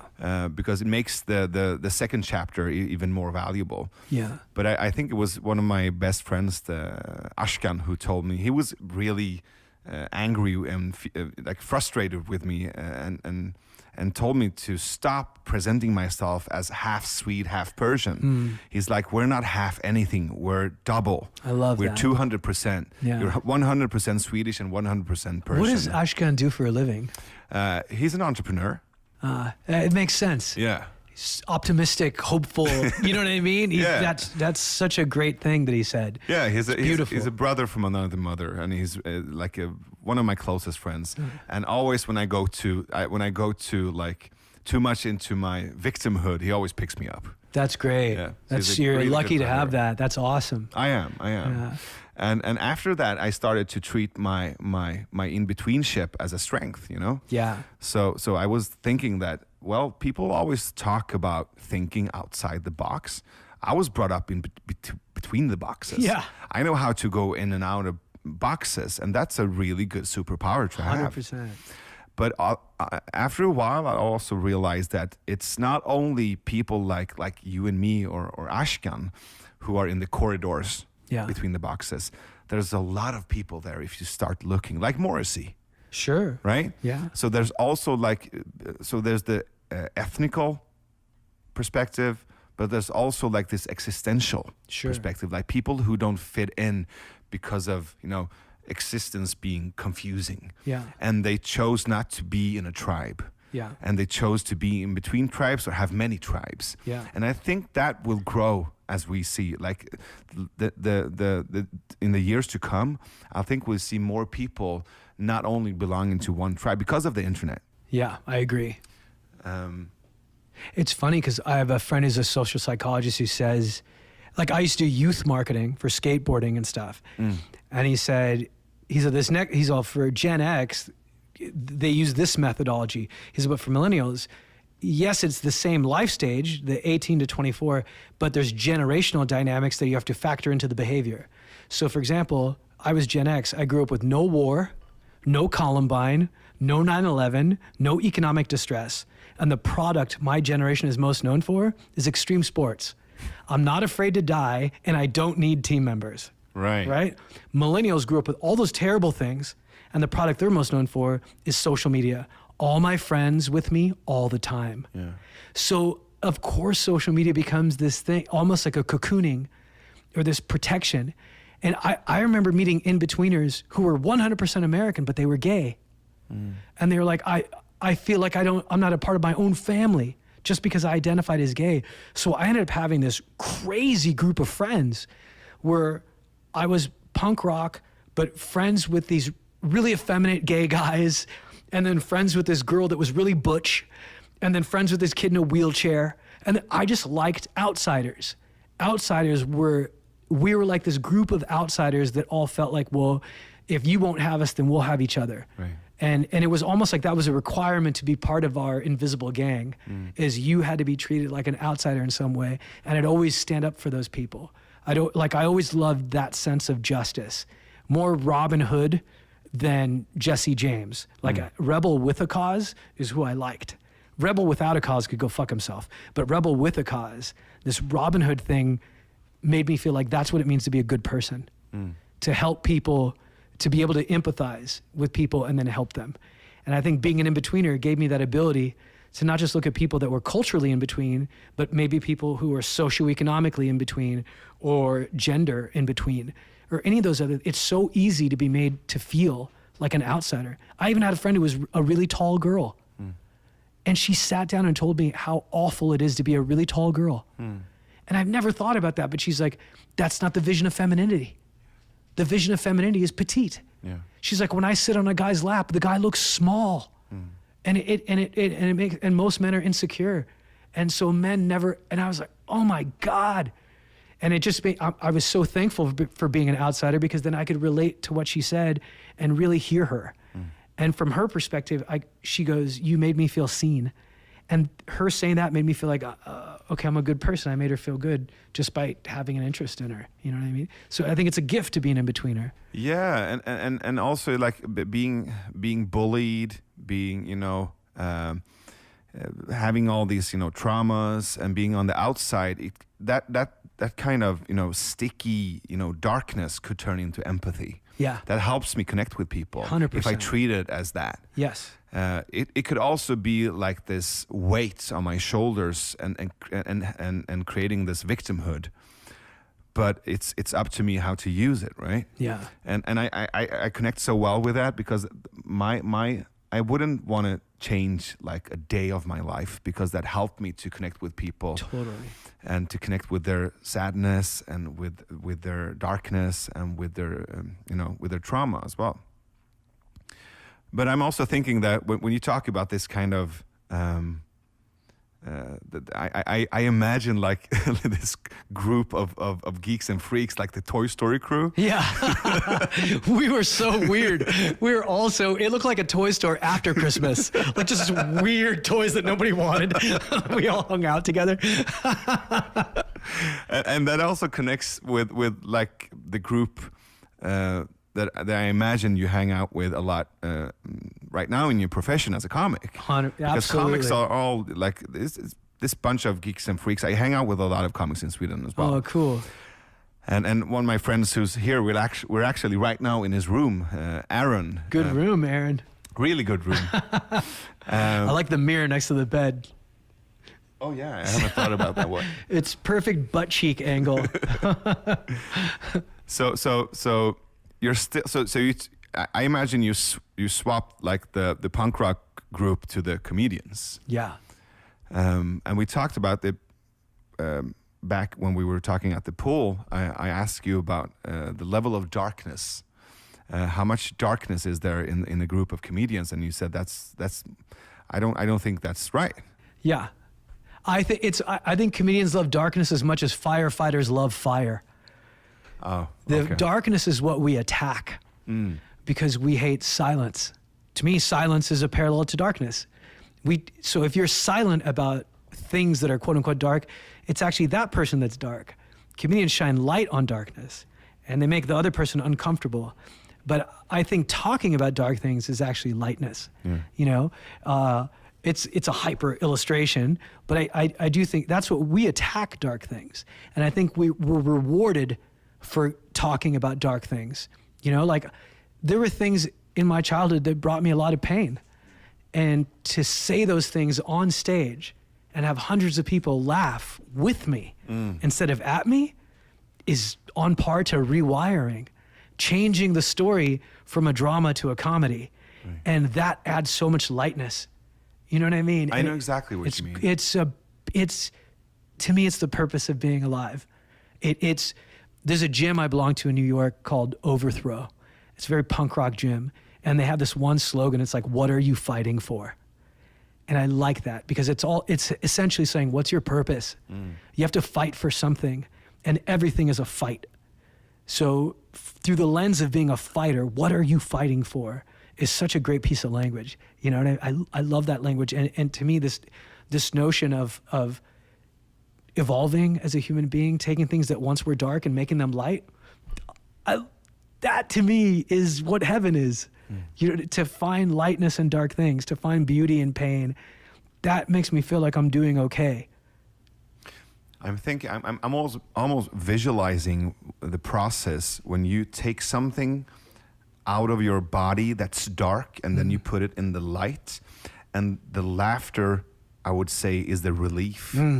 Like the relief of the audience that thing is no longer dark. Yeah. That you can see it. Totally. Because they sense it before in you, but then you lift it out in the light and it becomes something else. Yeah. They don't have a scientific reason for laughter, but social psychologists have a story that they think could be an anecdote. Right. And the anecdote was that there was a bunch of cavemen sitting around a fire at a very dangerous time to be a human being, a very life-threatening time. So always under stress, always under pressure. They were sitting around this fire and then they heard a rustling in the bush and they all went, and they all tightened. And then a rabbit jumped out and they all laughed. So I think there's two critical elements to comedy. It's the tension and then release. Right. And that's why I love comedy that has tension and then release. I think sometimes there's another style of comedy there isn't tension and it's never as big of a laugh for me. You know, some of my quickest jokes where I'd go on stage and people would see the tattoos and I'd be like, as you can see by my arms, my dad didn't hug. And then like that one tiny sentence and the room would explode. And then you'd hear some people going, oh, yeah. But it allowed me to then open up and talk about childhood. And I had a big smile on my face when I did it. The world would be so boring without daddy issues. Totally boring. I just saw the Elton John movie on the plane here. Oh man, we wouldn't have those Elton John songs without daddy issues. And there's this heart-wrecking scene where you know, as a kid, his dad comes home and he's been home for 2 hours, and then Elton goes into the living room and he asks his dad, "When are you going to hug me?" Wow. And he doesn't. Still, Wow. with that comment, he doesn't. That's brutal. That fucked me up. It was Yeah. really sad to see that. Yeah. I mean, think about humanity. Yeah. We all, if you believe in religion, we all have a father Yeah. who is not here, who left a long time ago and said he's coming back someday But still judged us. and still judged us. God went out for cigarettes and never came back. We all have daddy issues. As a society, we have daddy issues. We have creator issues, which are bigger. But I think there's a God and then there's a God. I think Yeah. the God that you talk about, like the bearded guy behind the cloud who's watching you while you masturbate and then judges you, that's not God. That's like a projection of the patriarch. Totally agree. And I think we need to, go from that one. That's like the old paradigm. Yeah. And what I think God, like the God that we don't control, like the God that's behind all this, if we call that God or the universe or something else, that I believe in. I'm with you. That's really powerful. I'm with you. I think if you speak to a kid, a real kid who was abandoned by a dad, a lot of times the stereotype is the kid will say, "My dad is an astronaut. My dad worked for the FBI." That's why. So we created a fiction that felt good. Yeah. And I think the fictional, I don't want to say, I don't want to offend people. Fuck Please it. do. Please Fuck do. it, offend people. I think the fictional God that we created feels good. He looks like us. Yeah. He acts like us. Almost every race creates a God that looks like them. You know what I mean? Yeah. Even Islam did, and then Islam was smart. It was the most evolved, most recent. So they said, okay, you can't see him. So now everybody can see themselves in him because they understood that Buddha looked Asian, that white Jesus, give me a break, by the way. I mean, yeah, when I hear supermodels, like, I can't believe or actresses are like, I'm so insulted by how much they Photoshop me. Imagine how Jesus feels with the blue eyes and the blonde hair. He's like, that's not even what I look like. That's not my real hair. Like, you know what I mean? My hair is dry. It's very dry. So, yeah, I think I agree with you. I do believe in the idea, the notion of a creator, and the idea that we don't know. I don't know. Nobody knows. I think anybody who says they know for sure is full of shit. Or funerals would be a lot more fun if religious people really believed that there was a heaven. And I also believe, I don't know who the fuck am I to say this, but I believe that if those religious texts were actually written in a or were channelized by like the real universe or God, they would be more fun. Yeah. It would be hilarious. Have you seen an armadillo? I mean, the power or the force that created this had a really weird sense of humor. Yeah. I mean, have you tried Existence? It's Yeah. messed up. Yeah. Farts are funny too. Farts are really funny. I think if there's like the real God would love fart jokes. Oh, for sure. They're hilarious. Farts are so stupid. So, no, I mean, How do you say fart in Swedish? Is it fis? fis? Fis. Or I like that. that's like a small fart. It's funny because in Arabic it's fis. Fis? Yeah. But if you want to say like a large fart, is prut. Prut. Yeah. I like that. You lived in Sweden, right? I did, yeah. How come? I fell in love with a Swedish girl. She was an au pair in America, and then she went back to Sweden. I was very much in love with her, and went back to Sweden. And to this day, we're good friends. We stayed good friends, and I still have a ton of love for her. Like if I heard somebody hurt her, I would punch that person in the face. That's love. So yeah, like we were both kids. You know, we were just kids at the time. But I bonded onto her in that way, to where I have a lot of respect and admiration for her as a person. Have you done stand-up in Sweden? I did. I once performed in, is it No, not Halmstad. Halmstad's a town in the south, right? A beach town. Southwest. What's the town in Stockholm where they have a Hilton There was a guy that had raw comedy. Yeah, that was in Hilton. It was in Stockholm. What part of town? What part of Stockholm? Like is central Stockholm. Yeah, it was. Jävla 08. I remember that too. Yeah, it was fun. It was at that show, and then I met the guy who produced those shows. Yeah, Morten, right? Morten, yeah, I know Morten. Morten and I actually hung out in New York together, and he did a little Instagram video with he and I walking through New York.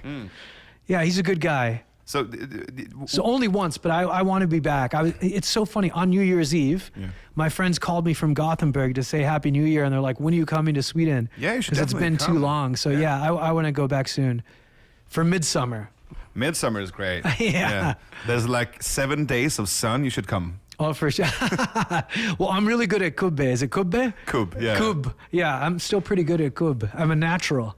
So did you reflect on like the different climate of like humor, or did you reflect on the differences between the scenes between the States and Sweden? Oh yeah, definitely. I felt like Swedish comedy is more subtle and more. And I think the audiences are more patient, so inspired comedy that's more sophisticated and more subtle. Right. I think Swedish comedy is similar to Swedish filmmaking, where it's less, and American comedy is like American filmmaking, where American film is a little bit more obvious, and I think American comedy is more obvious. I think Swedish comedy is gorgeous and intelligent and sophisticated and subtle, and I think some of my favorite comics are Swedish comics. And it's brave. I've seen some really brave Swedish comics. And what kind of comics are you into, like, generally? I think comedy is a lot like music, where there's different categories. And I've always loved rock and roll. And I love brave comedy, where comedy's almost like the Trojan horse, but then there's soldiers inside that horse. Right. Where you laugh at the joke, and then after that laughter makes you open to the concept, where you're like, oh shit, he's right. Like, I have this joke where I say, you know, and this is a true story. A guy in the South said, "I can't believe you're an Arab. You're so happy." And after I stopped being angry, I'm like, yeah, that's because he's never met an Arab. The only Arabs he's seen are Arabs on TV. Yeah. And the only Arabs on TV are on the news. Only bad Arabs doing bad things. And then the joke was, it's because we don't have our own TV shows. And TV shows counterbalance that negativity. Like Will and Grace did amazing things for gay people. And Good Times did incredible things for black people. And then I go, I used to say The Cosby Show, but that's not true anymore. And I go, but nobody's made a TV show for Arabs yet. Nobody's made Everybody Loves Ahmed, or a Fresh Prince of Bahrain, or a How I Met Your Mother's. Like, no one's done that. And so it's funny, but then when you stop and think about it, that's true. Yeah. And it shows you the power of inclusivity and the importance of diversity. That it can impact a person, a human being. That if you have TV shows that are majority one race and one culture, it makes it easier to demonize another. Yeah. And that as an entertainment industry that thinks of itself as progressive, that diversity is almost a responsibility to the human race.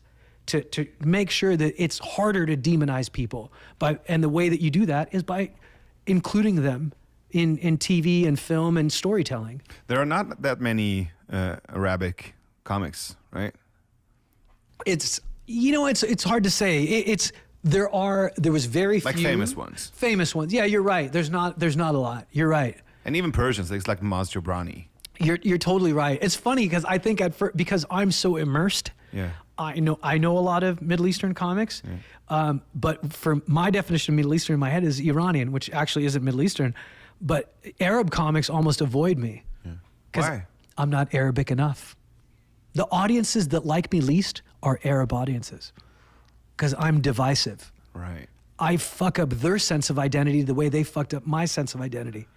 Right. An in-betweener confuses them. I know. Because they expect comedy, they expect to root for me and go, he's one of us. And then when someone who looks like them says, I'm in the middle, they feel like it's a cop-out. And all of a sudden, I make them feel the way they made me feel. Yeah. And then so American audiences like me more than Arab audiences. I've never actually made that connection before, but having this conversation with you made me, that's true. I think that's why they don't like me. Huh. Yeah. A lot of Arabs do. I'm generalizing, because you have to when you're speaking about a comedy business. You have to indicate who your audiences are and who the audiences are not. And the Arabs that like me love me. But the Arabs that don't like me hate me. Yeah, I get that as well. I get, but also I think that comes from, people who have a very strong sense of identity, which I don't have an opinion about that at all. I mean, I've been longing for identity all my life, so Yeah. I'm just thinking that they see us, or maybe they interpret what we say as critique. Sure. I mean, they're underrepresented in entertainment. Yeah. Whether it's Iranian or Arab, they're underrepresented. So they thirst to see a reflection of themselves. Right. And then when they see us and we're not what they expected, I think it's a little bit of frustration. I have this thing I talked about it with Jill, our producer, a couple of nights ago. When I sit in a cab in Sweden and the driver is Persian, there's this phenomenon that happens often that it's like, oh, you're Navid Modiri. Oh, so I'm so happy to meet you. I've been reading about you. I saw you on TV or stuff like that. So cool.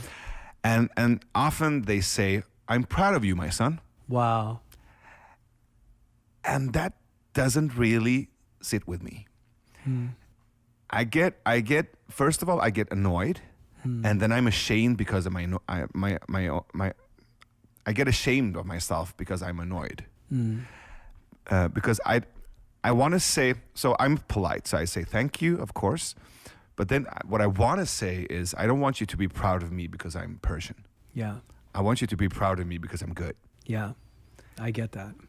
But still, I get his point of view as well. Sure. Because he's in this country, he feels probably lonely and not connected with Swedish society, and he sees this kid who has the same color as him, and he feels proud. Sure. That's a beautiful thing. Yeah. And then I feel ashamed. I have a very similar reaction, but for different reasons. My dad never told me he was proud of me. So when a man I don't even know tells me he's proud of me, it's almost like getting a hug from a shirtless guy. Where I'm like, it's too much. Oh, your nipple just touched my nipple. Oh, like, it's intense. Yeah. That's a big word for me. It's a big phrase for me from another man. Yeah. And I've even dated girls where I stayed together with them because I bonded with their dad. And it's like being an emotional hermit crab. Yeah. Right. I found myself in an empty pudding cup. Is this a real shell? It's like, no, it's garbage. It's trash. It's not a shell. You know what I mean? I know exactly what you it's mean. too intense for me because my dad never even gave me that. And now here's this Uber driver saying it. And but I have to stop and go, the intent was kindness. And I appreciate that, but it's funny that we both react to that word that way. Yeah, yeah. It might be that with me as well. That it's hard to take a compliment. Yeah, it is. Yeah, because of a lot of self-hatred and lack of confidence. I don't believe him almost. Yeah. So it might be that as well. Yeah, I'm like an emotional anorexic. And then they go, here's steak. I'm like, I can't. It's too much. Cut it in little pieces. Tell me you like my shoes. Just so I don't choke. I'm proud of you. Touch it with a fork and let me lick it. Exactly. You chew it and then spit it in my mouth. I'm at that level of evolution. A human fly. Like a mother bird feeding its kids. Barf in my mouth.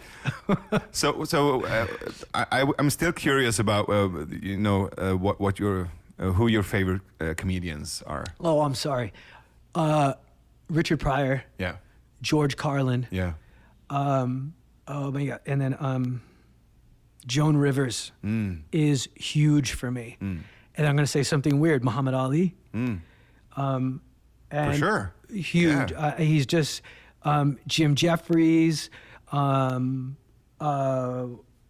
Eliza Schlesinger is, I think... She's amazing. I think she's highly underrated. Yeah. I think she's a very deep thinker, and I think people don't rate her as highly because she's a woman, and they're confused. She's philosophical. I think she's a really deep thinker. I saw her in Malmo. You're kidding. Like 2 years ago. Did you see, was there a guy with her? There was kind of a bigger guy, tall guy, who opened? Who opened? No, I know she didn't have an opening act. Oh, okay. It was only her. My friend tours with her now. His name's Hunter Hill. He's a great comic, and it's funny. She had a dog named Blanche, named after when she was From the Golden Girls. From the Golden Girls, Yeah. and when she'd perform in the main room at Comedy Store, I'd babysit Blanche backstage in Richard Pryor's green room, where they had a table that looked like a piano, all made of glass. So it was the cocaine table. Of course.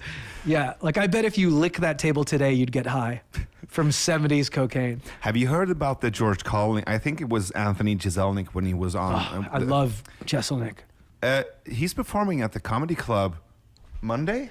At Comedy Store? 9th.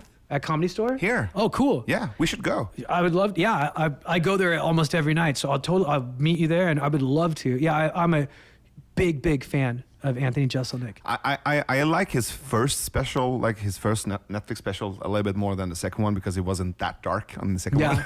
He's the prince of darkness. You know, my favorite dark joke that he tells is he goes, and I love jokes with no fat. Every word isn't necessary. Yeah. He said, my mom is terrible at giving bad news. Like the other day, she said, Anthony, I've cheated on your father, but you can't tell him. And I said, why not? And she said, because he died this morning. And I was like, oh my God. It's so good. It's so good. It's like instead of that rabbit jumping out of the bushes, it's a fucking demon. Exactly. I love it. It's so good. And I love that he fractures your thinking. Yeah. And he's so good. And there's also, he has this kind of soft, almost like vampire-like softness. Yeah. Like he's gonna live forever. Yeah. And he doesn't give a fuck. Yeah. It's a calmness. Yeah. It's funny because this guy asked me, why do you think confidence is so important to comedians? And I go, when you're a comedian in a room with 200 people and you're saying things that are on the edge of appropriate, things that seem dangerous, it's like being on an airplane with a pilot. If a pilot tells you, we're gonna experience turbulence, put on your seatbelts, then you're like, oh, okay. And then you feel the turbulence and you're not scared because you know the pilot knows. But if the pilot doesn't say anything and then turbulence happens, you're like, what the fuck? Yeah. And then you start looking at the stewardess's face or the airline attendant's face. Do they look nervous? Yeah. Do they look scared? And I think that's what happens. That's why his comedy is he's so calm and so confident, because he flies through turbulence, man. He flies through dangerous air, and he's so calm that it keeps us calm. You know what I mean? His energy kind of affects. I mean, we're pack animals. You know what I mean? And when you see his energy, it affects your energy. Yeah, because it's kind of a very calm. It's calm, but it's alpha. Yeah. Right. Yeah. And when someone has that kind of confidence, you calm down. Yeah. And then you trust them, and then you watch them, and you mimic them. Yeah. I also wanted to talk to you about like the climate or what the scene of comedy right now because of everything that's going on in the world with social media and the Me Too movement and political correctness. What's your sense of that? What's going on? I think we're finding our way. I think. Here's the thing I tell people are like, oh, audiences are so sensitive now. And I go, no, they're not. Comedians are. Comedians are sensitive. Like Lenny Bruce got arrested for the things he said. Right. George Carlin got arrested for the things he said. Are you getting arrested? No, you're not. You're just having people say, I don't like you. Yeah. But in the past, they didn't care about that. But now comedians have social media. It's comedians that are sensitive. Say your joke. Say your joke and stand by it. And if they tell you they don't like you, fuck them. That's not your audience. It's just as good to find out that girl is not your girlfriend, like the girl that I just broke up with yesterday. Yeah. That's just as valuable as finding a girl that is. I know what I'm not is just as valuable as I know what I am. But it's also about scale, right? Because 15 years ago, if someone didn't like you, it was maybe that heckler in the club, or like 10 people in the back. Now it could be like 10 million people. Yeah, it's true, and it's a bummer that that's our reality. But I think the reason why it's a bummer is because as human beings, we make a big mistake that way, and then we make a big mistake this way before we find the right way in the middle. And I think technology is still new, and social media is still new, and people are figuring it out. And I think that's why if you say something, you better believe in what you say. That's all I'm saying. If you say something you better believe in it and you better stand by it. If you don't stand by it, then I think you leave yourself prone to having your career ruined. But I like Kevin Hart, for example, for standing by what he said, even though it was an ugly thing. Yeah. And I grew up with gay friends, and I know that F word is the word that they hear when they're getting beat up by bullies. Yeah. I don't like that word. I don't say that word. To me, the F word is like the N word. I don't like it. And I didn't like Kevin Hart for saying it. But what he did in that Netflix special by saying, hey, listen, here's where I come from, and I'm not perfect, and I make mistakes, but that mistake isn't enough of a reason to demonize me, because here's where I came from. And I was like, he's right. He's 100% right. People make mistakes, and people should be given opportunities to correct those mistakes. Yeah. And if you just shame them, guess what? They're not going to correct the mistake. Yeah. But if you don't shame them and you go, hey, man, I think this is wrong, and here's why I think it's wrong. Why do you think that's right? It's a lot easier to get someone to go, oh, shit. But it's also a slippery slope because, I mean, in a while, there will be no more people to demonize because everyone has a skeleton. Yeah. Everyone has like this blackface picture or this N-word or F-word or anything, you know, and I mean, who are you going to judge in the end? Because everyone will be in that corner. Yeah, I agree 100%. And I think here's the thing. I think I explained this to you earlier when I talked about why loyalty was important to me from friends when we were playing the confidence game. I fall in love with people who see me flawed and still accept me. Yeah. And love is the solution for hate. And if we want the people that hate to become better people, then we have to push ourselves to be better people. We have to push ourselves to believe that they can be good, that it's not just a person who makes a mistake is evil and that's it. Like every revolution needed outsiders to make it succeed. Women needed men to believe in the suffragist movement. Black people needed white people. And I think in order for us to evolve as a society and to find our empathy again and to find our humanity again, we have to be more forgiving. Yeah, I agree. And also I connect really well with that aspect of you. You said before that it's like almost there's a part of you that creates like these scenarios where you do something wrong to see if the person will stay with you. I have the exact same thing, especially in relationships. Yeah. So in the beginning, you know, there's all this, you know, this pink, you know, love, cloudy kind of, you know, 6 months or 1 year. And then afterwards, I get really, really insecure. And then I try to fuck things up. Yeah. And not only with partners, but especially with friends, I try to fuck up and to see if they'll stay. And those are my real friends. Yeah. That's deep, man. And I appreciate you saying it because it makes me feel less alone. Right? There's Stanislavski, the Russian acting coach, used to say, that which is most personal is most universal. Yeah. Talk about a paradox. Yeah. The things that we hide are actually things that make other people feel seen. Yeah. It's a shame to say boys don't cry because it makes other boys feel like they're alone. And it's like when you go to a group of people who all have parents die, or you go to this group where everybody was a drug addict or everybody's children died. We are pack animals. We're not designed to be alone. We're designed to survive in a pack. And so to have someone else, when someone else reflects that something that you hide is something that they have as well, that's the most human thing in the world. I think it's one of the most healing things in the world. It's why AA works. Exactly. Have you been to AA? Yeah. Yeah. I went once. It was only men, and I loved that. It was so vulnerable and so connecting, and I don't have a problem with alcohol, but I have other like addictive behaviors. So it was like the core is the same. And I went and I was so welcomed, and I loved the whole model. It was so effective, but still so empathic.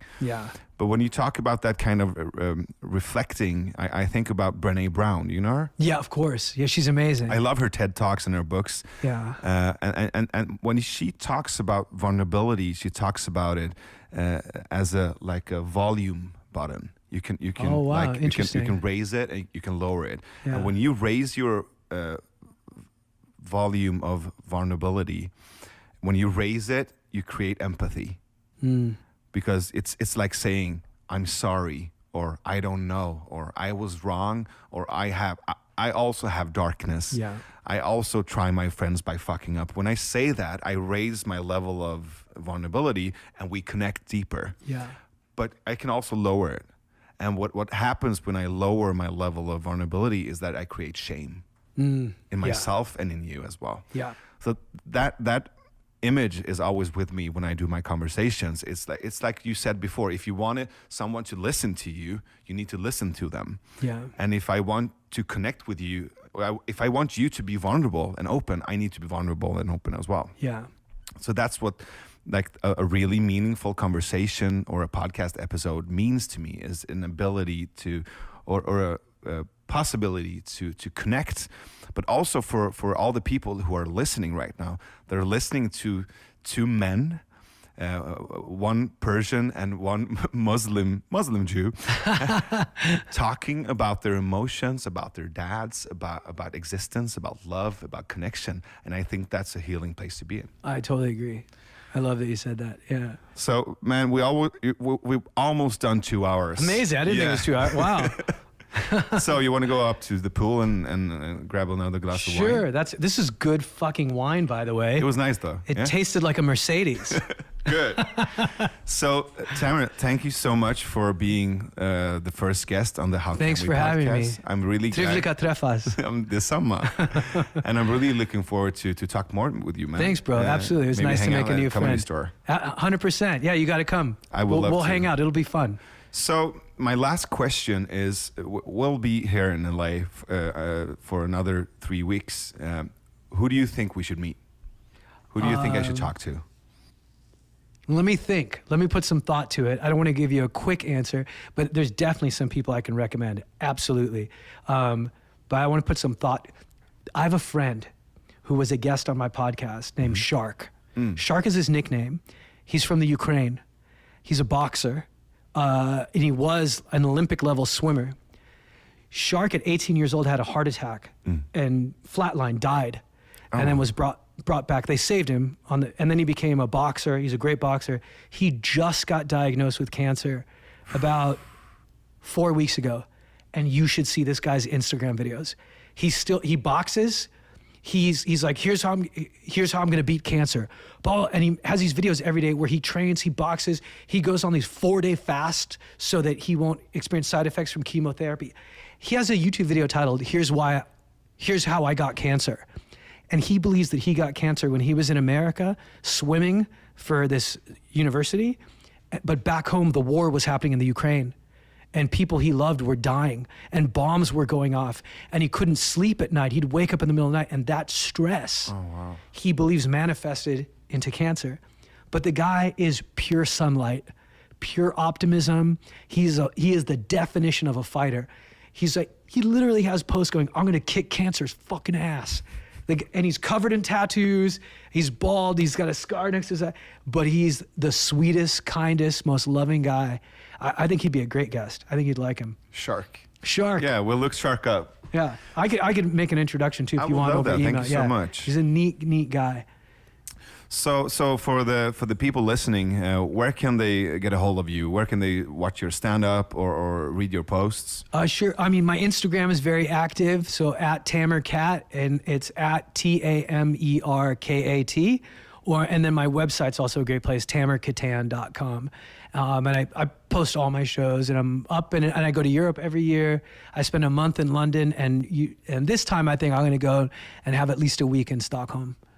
Maybe even Gothenburg. Yeah, you should come. Yeah. We'd love that. That'd be great. Yeah. I have to find out if there's good clubs in Gothenburg, but I can find a one-nighter or two. For sure there are. I'll have people there. And I can practice Swinglish. Yeah. So thank you so much for being on the How Can We podcast. Thanks for having me, man. It was fun. And for all you people listening, this was the first episode. So if you like it, you could press subscribe on whatever platform you're listening to this episode on. And please share it on social media. Thank you guys so much. It's not hard. Listening. Do it. Share it.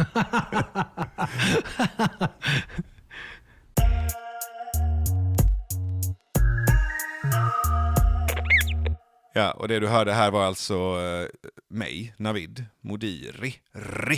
3 R i det efternamnet. Och komikern och poddaren Tamer Kattan som jag träffade i Los Angeles för några månader sedan. Vad tänker du när du hör det här avsnittet? Vad blir du triggad av? Vad utmanas du av? Samtalet fortsätter som vanligt på Hur kan vi eftersnack?